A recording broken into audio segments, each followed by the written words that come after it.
Pode assistir esse vídeo até o final, que eu te garanto que você vai aprender 2 passos fundamentais no processo de férias que você não pode ignorar.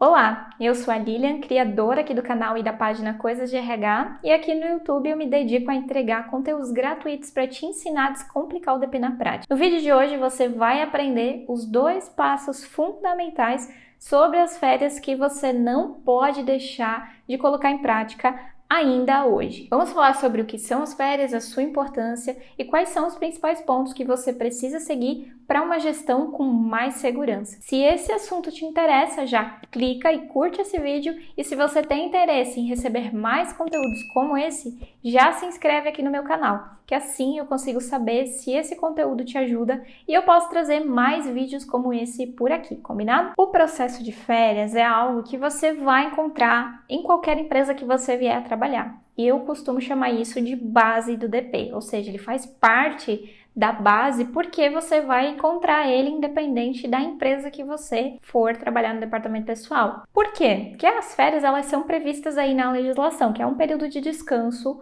para todo trabalhador que adquire esse período após 12 meses de trabalho, né, a partir da sua data de admissão. Então, se você quer trabalhar ou trabalha no DP, você precisa entender sobre o processo de férias, porque esse conhecimento e essa atividade você vai fazer em todas as empresas que você vier a trabalhar. Dificilmente você vai trabalhar numa empresa que você não vai fazer, a não ser que seja dividido por processos, né? Então, vou ter uma equipe grande, uma pessoa faz férias, outra faz admissão, outra faz folha. Se você for trabalhar numa contabilidade, por exemplo, você provavelmente vai fazer todos os processos aí do DP das empresas que você for cuidar. Então, é importantíssimo você saber sobre esse processo, que é um dos mais comuns que você vai encontrar aí no departamento pessoal. Hoje eu vou te falar 2 pontos que eu considero importantíssimos você se atentar quando o assunto é férias, e você precisa dessa atenção, desse conhecimento nesses 2 pontos para que você evite retrabalho e principalmente erros nesse processo, já que ele pode acarretar em multa aí, tanto para a empresa se você fizer algo errado, ou algum desconto, algum pagamento indevido para o trabalhador, que acaba ficando chato, né? Você acaba se sentindo incompetente, acaba ficando mais inseguro ainda porque cometeu um erro muitas vezes bobo e fácil de evitar. Então eu vou te trazer essa dica aqui hoje para que você não peque por falta desse conhecimento. O processo de férias, ele costuma ser bem tranquilo, né? Até porque se você cometeu algum erro, você consegue corrigir ele na folha de pagamento seguinte. Então é diferente, por exemplo, de uma rescisão, que costuma ser mais delicada e ter mais processos trabalhistas aí por conta disso. Então, geralmente as férias, se der algum problema, você consegue corrigir ali na folha de pagamento. Mas isso não significa que você pode errar à torto e à direito aí por conta dessa facilidade. O que você precisa se atentar quando a gente fala de férias? Nós temos toda uma legislação, né? Do artigo 129 até o 153 da CLT, traz várias informações importantes sobre as férias aí que você precisa conhecer. Além disso, a gente tem algumas súmulas também que trazem alguns entendimentos que podem gerar confusão, e você precisa estar sempre atualizado caso mude alguma situação. Um exemplo de situação que eu vejo muita gente cometendo erro é a questão do pagamento de 1/3 de férias.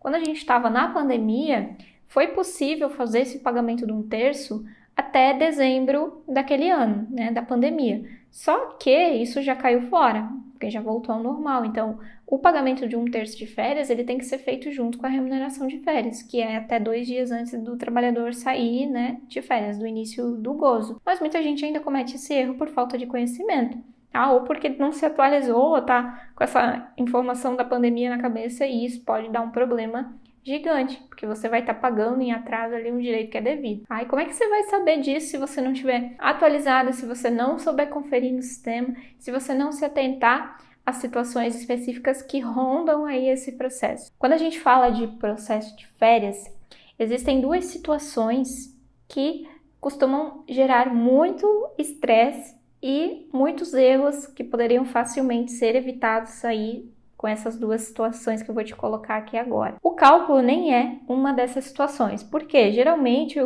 se tiver algum erro no cálculo, em alguma média, algo do tipo, vai ser questão de parametrização de sistema. Ou pode ser até um erro de sistema, mas isso você resolve sabendo como deveria ser o cálculo e conferindo ele na mão. Inclusive aqui no meu canal tem cálculo ensinando aí sobre férias. Depois desse vídeo aqui você dá uma pesquisada que tem vídeo aqui que eu já ensinei. E aí, quais são os 2 pontos aqui que eu queria falar nesse vídeo? Ponto 1, controle. Falta dele, na verdade, né? Falta de controle. Muito DP por aí não faz o controle das férias. Aí, o que acontece quando você não controla as férias? Pode ser que vença o segundo período, né? O trabalhador está com um período vencido, aí vence o segundo, o que faz com que ele tenha direito à multa em dobro dessas férias vencidas. E a segunda situação é a comunicação, tanto do empregado, tanto do DP, com os gestores. Então, a gente tem esses 2 problemas aí que são os mais comuns em qualquer empresa, independente do tamanho dela. Isso, se você trabalha hoje com uma empresa pequena, se você mudar para uma grande, você vai ver que isso vai acontecer em algum momento também. Não deveria, mas acontece. E vice-versa. Trabalha numa grande, trabalha numa pequena, vai acontecer. Costuma acontecer mais em empresas pequenas. Por quê? Embora seja mais fácil a comunicação ali do DP com os líderes e tal, eles às vezes fazem as coisas e não comunicam o departamento pessoal, o setor responsável. Então, às vezes o gestor vai lá e diz para o empregado que ele está de férias, mas não comunicou o DP. Isso já aconteceu várias vezes comigo, tá? Então, um problema que a gente enfrenta aí no departamento pessoal é essa questão da comunicação das férias e esse controle. Quando a gente fala de controle, o que a gente precisa se atentar? Nós vamos ter o sistema de folha de pagamento ali à nossa disposição para nos ajudar, mas a gente tem que entender como que chega naquele histórico de avos, quantos avos que a pessoa vai ter direito e o que eu tenho que observar nesse sentido. Em todo o sistema de folha vai ter um histórico de avos adquiridos dessa pessoa, mas como que eu chego naquele valor? Como que eu sei se está correto, se não está? A gente tem 2 situações quando a gente fala de controle de férias. Nós temos o período aquisitivo e nós temos o período concessivo.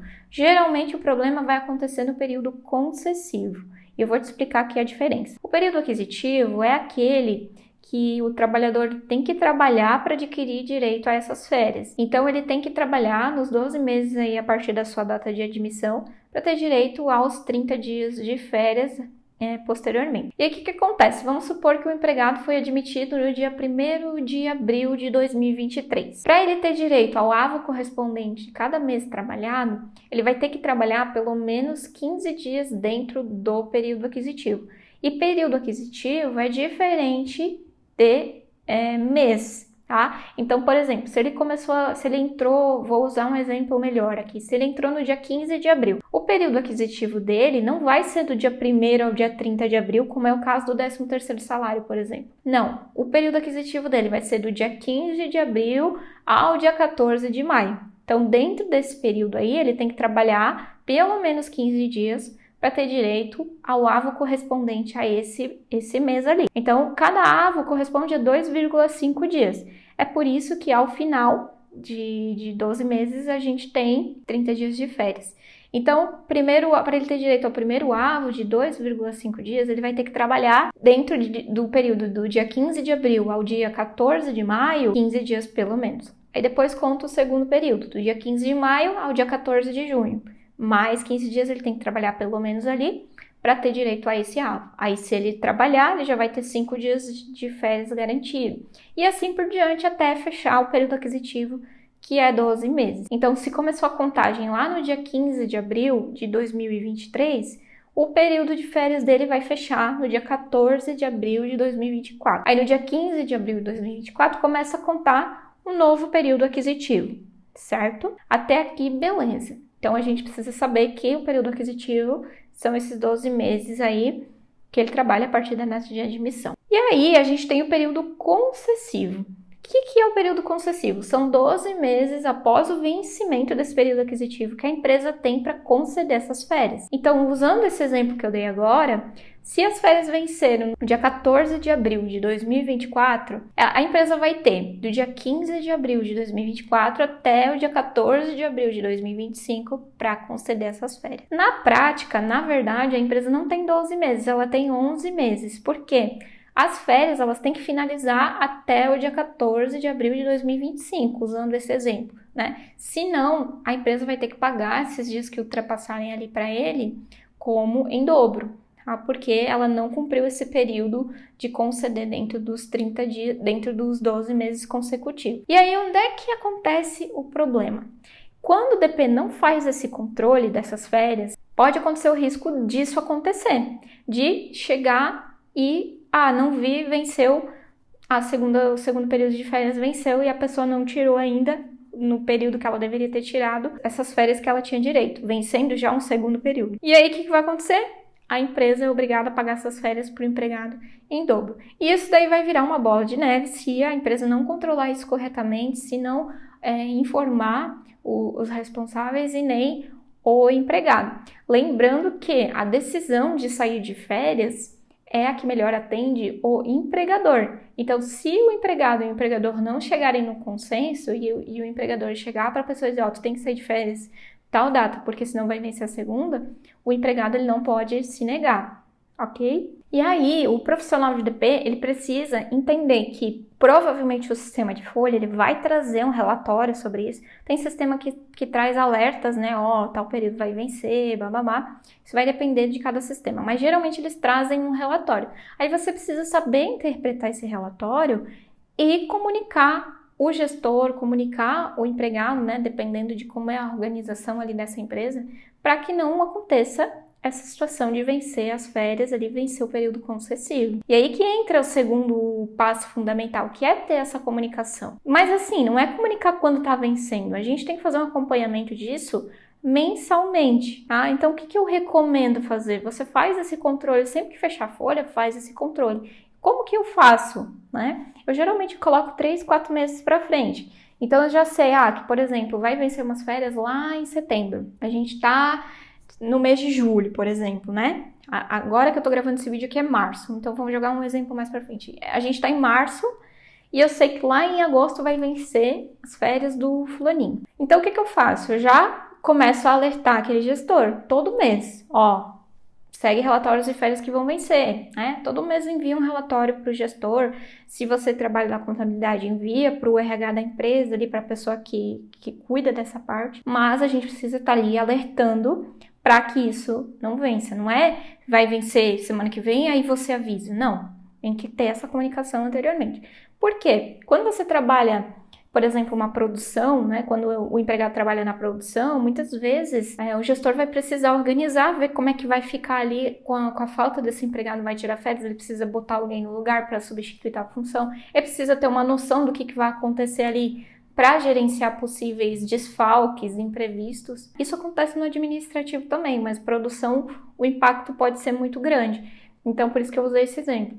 Então, por isso que precisa ter essa comunicação com o gestor, com a pessoa responsável que vai cuidar disso, para que ambos possam se organizar. E aí, se você trabalha numa contabilidade, por exemplo, você vai comunicar o RH da empresa, o RH vai comunicar o gestor, vai fazer a gestão disso e ele vai passar para você programar essas férias no sistema, enviar para o e-social tudo certinho, gerar, né, os documentos lá, o aviso e recibo que o empregado precisa assinar, para aí deixar isso tudo certinho sem ter esse problema de poder acontecer umas férias em dobro, tá? Por falta de atenção, por falta de controle. Então, esses são 2 passos que eu considero primordiais que você vai aplicar independente da situação que você está hoje. Se você está numa empresa, se você está numa contabilidade ou se você não trabalha na área ainda, mas no momento que você entrar, você tem que se atentar, que você tem que controlar esses períodos de férias e não adianta ir lá gerar o relatório do sistema ou ir lá e conferir no cadastro do empregado e não saber por que está acontecendo isso.